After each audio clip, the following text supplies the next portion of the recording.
We provide you the platform to turn your dreams into reality. Give wings to your aspirations with KR Mangalam University. बड़ी खबर इस वक्त आपको बता दें, राजा रघुवंशी मर्डर केस में ये बड़ा खुलासा हुआ है। यूपी के गाजीपुर में पत्नी सोनम की गिरफ्तारी हुई है।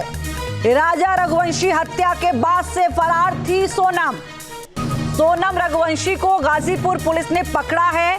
गाजीपुर पुलिस ने इंदौर पुलिस को सूचना दी है सोनम की गिरफ्तारी को लेकर। मेघालय में हुई थी राजा रघुवंशी की हत्या। सोनम भी राजा रघुवंशी के साथ वहां पर घूमने गई थी। सोनम ने वीडियो कॉल से परिजनों से बात की है। चेकअप के बाद सोनम को वन स्टॉप सेंटर में रखा गया है। ये बड़ी खबर इस वक्त आपको बता दें, सुशांत मुखर्जी लगातार हमारे साथ ज्यादा जानकारी के लिए जुड़े हुए हैं।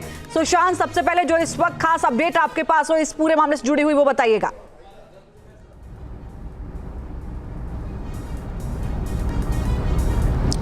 देखिए, इस वक्त जो गाजीपुर में जहां सोनम को रखा गया है, वहां पर सोनम अभी भी किसी तरह का किसी भी सवालों का जवाब देने के लिए इनकार कर रही है और डॉक्टरों ने बता दिया है कि वो मेडिकली लगभग फिट है। ऐसी कोई बहुत ज़्यादा उसको चोट या बहुत ज़्यादा वो मेडिकली अनफिट ऐसी कोई कंडीशन नहीं है। सोनम बात कर सकती है, सब कुछ समझ रही है, पर वो जानबूझ करके वो पुलिस के किसी भी सवालों का जवाब नहीं देना चाहती। पुलिस ने साफ कह दिया है कि सोनम किसी भी तरीके से कोई बात नहीं कर रही है। शिलांग की पुलिस जो है वहाँ से चल चुकी है और मेघालय पुलिस को जितना वक्त लगेगा यहाँ आने में, मेघालय पुलिस यहाँ पर आएगी और सोनम को जो उत्तर प्रदेश की पुलिस है उसे सुपुर्द कर दिया जाएगा। वहीं गाजीपुर के वाराणसी और गाजीपुर के रास्ते में जो काशी ढाबा पड़ता है, वहाँ पर सोनम जो है वो मिली थी। किस तरीके से वहाँ तक पहुँची, पुलिस इसकी भी जांच कर रही है, पर अभी तक इस पर कोई स्पष्ट चीज़ें सामने नहीं आई है कि आखिर जो गाजीपुर से वाराणसी के रूट पर जो काशी ढाबा है किस तरीके से सोनम वहां पर पहुंची है।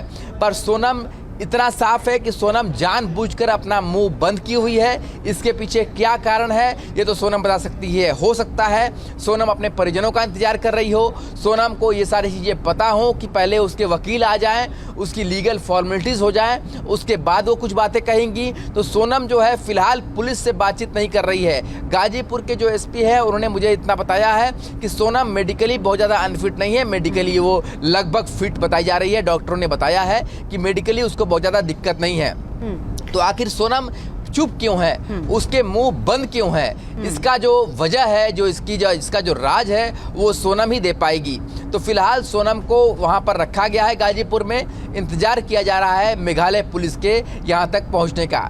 दूसरी तरफ सोनम के शिलांग से लेकर के इस गाजीपुर के सफ़र को आप अगर देखें तो शिलांग से गाजीपुर का सफ़र आसान नहीं होता। ऐसी कोई डायरेक्ट ट्रेन नहीं है कि शिलांग पर बैठे और गाजीपुर पहुंच जाए, क्योंकि शिलांग तक रेलवे लाइन है नहीं उस तरफ। वहाँ पर आपको गुवाहाटी आना पड़ता है और वहाँ से अगर आपको बाई ट्रेन आना पड़ता है तो कई प्रदेशों को पार करके आप यहाँ तक पहुँचते हैं। और अगर बाई कार या बाई व्हीकल भी आप आते हैं तो इतना हाई प्रोफाइल केस था कि पुलिस की घेराबंदी चारों तरफ हुई थी और किस तरीके से सोनम पहुँची यहाँ पर, ये एक बड़ा सवाल है। पर जो अभी तक लग रहा है, जिस तरीके से वहाँ के डीजीपी का बयान आया है कि सोनम सहित 4 लोग गिरफ्तार हैं जो इस हत्याकांड में शामिल थे और सोनम ने सरेंडर किया है। तो क्या सोनम ने कुछ बातें पुलिस को बताई हैं जो पुलिस फिलहाल मीडिया तक साझा नहीं कर रही है? क्योंकि ये बात सीधे सीधे डीजीपी का कहना कि सोनम सहित 4 लोग जो आरोपी है इस हत्याकांड में वो गिरफ्तार हुए हैं, तो इसका मतलब ये है कि सोनम ने कुछ बातें बताई होंगी, या तो फिर 3 युवक जो पकड़े गए हैं जो मध्य प्रदेश के रहने वाले हैं, उन लोगों ने ऐसे कोई तथ्य, ऐसे कोई सबूत, ऐसे कोई चीज़ें पुलिस को दी होंगी जिससे ये साफ हुआ है कि इस हत्याकांड में सोनम सहित 4 लोग इसमें पूरी तरीके से शामिल हैं। हालांकि सोनम के पिता जिस तरीके से कह रहे हैं कि सीबीआई जांच होगी और इसमें पुलिस के लोग झूठ बोल रहे हैं, सभी को सलाखों के पीछे जाना पड़ेगा, ये तो भाई जाँच की बात है। कोई भी केस जब दर्ज किया जाता है तुरंत सीबीआई को सपुर्द नहीं किया जाता है, ये भी सबको समझना चाहिए और लगभग सभी को पता भी है। तो फिलहाल जो तफ्तीश है, जिस थाने में एफआईआर दर्ज हुआ और उस थाने की टीम करेगी, वहाँ के आईओ करेंगे, इन्वेस्टिगेशन ऑफिसर करेंगे। जी। सुशांत, इसमें ये भी समझना चाहूंगी कि क्या जिस ढाबे से हिरासत में लिया गया, उसके बाद गिरफ्तारी हुई। क्या उस ढाबे पर जाकर भी पूछताछ कर सकती है पुलिस कि उस ढाबे पर जब वो पहुंची तो किस अवस्था में थी? क्या किसी ने उसे उस ढाबे पर छोड़ा? क्या उस ढाबे के आसपास के सीसीटीवी फुटेज भी खंगाले जा सकते हैं? जिस नंबर से कॉल आया, क्या उसकी भी जांच होगी? 3 लोगों की गिरफ्तारी जो बताई जा रही है सोनम के अलावा, उनकी गिरफ्तारी के बारे में कोई खास जानकारी आपको मिल पाई? उनकी क्या लोकेशन रही?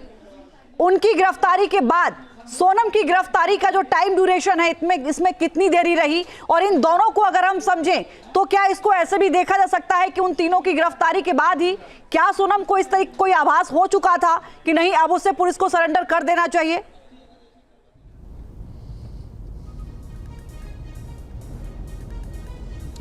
देखिए, इस पूरी घटनाक्रम को आप समझिए। इससे पहले भी हमने कई ऐसे प्री प्लान मर्डर को देखे हैं।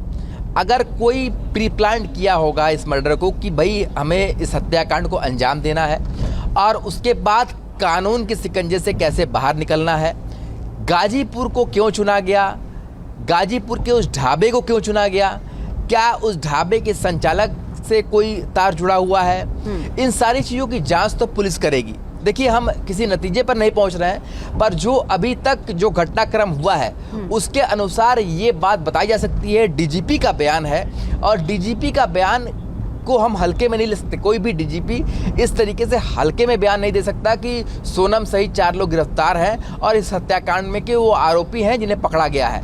तो ये बात पुलिस तभी कहती है जब पुलिस के पास कोई पुख्ता सबूत होते हैं। पुख्ता सबूत के बिना पुलिस के किसी बड़े अधिकारी का इस तरीके का बयान देना बिल्कुल समझ में नहीं आता है, क्योंकि ये बयान जो है वो कोर्ट तक जाएगा। ये बयान सिर्फ मीडिया तक सीमित नहीं रहने वाला। तो जाहिर सी बात है, इस बात को बिल्कुल आप नज़रअंदाज नहीं कर सकते कि पुलिस के पास पुख्ता सबूत ज़रूर हाथ लगे हैं, जिसमें सीसीटीवी हो सकते हैं या फिर जो तीनों आरोपी पकड़े गए उनके बयान हो सकते हैं, उनसे जुड़ी कड़ियाँ जो मिली है वो हो सकते हैं। पुलिस भी सारी चीज़ें मीडिया तक अभी नहीं पहुंचा रही है, पर डीजीपी का बयान देना कि सोनम सहित 4 लोग गिरफ्तार हुए हैं, इस बात को हल्के में तो नहीं लिया सकता कि डीजीपी ने इतना बड़ा बयान कैसे दे दिया। जाहिर सी बात है कि पुलिस के पास पुख्ता सबूत मिले होंगे, जिसमें सोनम और बाकी जो 3 आरोपी हैं वो कहीं ना कहीं से इस हत्याकांड में शामिल हुए होंगे। हालांकि अभी आरोपी हैं, जब तक दोष सिद्ध न हो जाए तो दोषी नहीं कर सकते, पर आरोप ये लगाया गया है। यूपी के गाजीपुर में पत्नी सोनम की गिरफ्तारी हुई है। राजा रघुवंशी हत्या के बाद से फरार थी सोनम। सोनम रघुवंशी को गाजीपुर पुलिस ने पकड़ा है। गाजीपुर पुलिस ने इंदौर पुलिस को सूचना दी है सोनम की गिरफ्तारी को लेकर। मेघालय में हुई थी राजा रघुवंशी की हत्या। सोनम भी राजा रघुवंशी के साथ वहां पर घूमने गई थी। सोनम ने वीडियो कॉल से परिजनों से बात की है। चेकअप के बाद सोनम को 1 स्टॉप सेंटर में रखा गया है, जहां भक्ति है हर शब्द में, कथाओं में छुपे हैं दिव्य रहस्य और ज्योतिष देता है जीवन को दिशा। धर्म से जुड़ी हर बातों को जानने के लिए हमारे चैनल स्तुति को सब्सक्राइब करें। चैनल पर जाने के लिए इस लिंक पर क्लिक करें।